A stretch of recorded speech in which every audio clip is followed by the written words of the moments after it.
I'm Snow, and this is Gas and Go.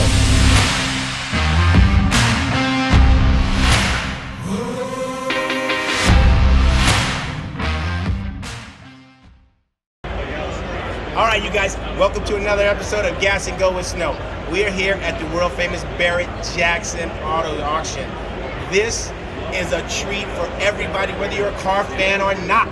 Not only is this one of my favorite cars of all time, this is the very last 1987 Grand National ever produced. All right, so he's walking around the car. So, Matt, can you tell me just a little bit about this car and what the significance of it is? Yeah, you bet. So this is the last 87 Buick Grand National ever made. It's also the last G-body that was ever produced. And on top of that, this is the last car that came off the assembly line that was built in 1927. Right. As this car came down the line, it was a significant event for the workers, right? They would all put their part on, they would sign the car, and most of them were losing their jobs at this point. Right. Okay, so you said they actually signed the car. Yes. I don't see any signatures. Yeah. Where are the signatures? So the signatures, there's a ton of them on the engine, on the turbo housing, underneath the car. They signed it on top of the transmission, on top of the bell housing, on top of the gas tank. There's signatures all over the car. So everybody who worked on one particular part put their signature on their particular area of building the car. That's right.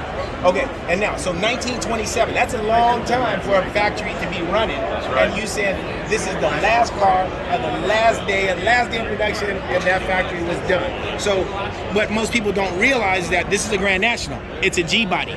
But GM also made Monte Carlos, which were G-bodies. So out of all these different cars, this was the last one ever made. Yeah, it's the last mid-size rear-wheel drive car that GM made. All right, man. All right, so my man Eddie B here is helping me with the camera. And by now, I'm sure you guys have had a chance to look at the documentation and to see this car. And this thing is not only a piece of American automotive history. How many miles on that guy? 35 miles. 35 miles on a 1987 Buick Grand National.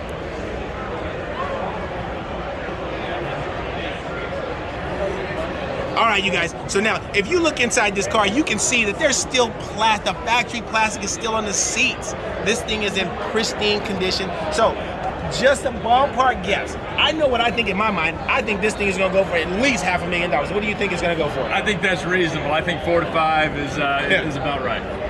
All right, well, hey, you guys, I want to thank you guys for showing up here to watch this video, and most of all, I want to thank you and your family for letting us get a look at this thing. This is a piece of American automotive history. Happy to share. Hey, thank you guys again. I'll see you next time on Gas and Go with Snow.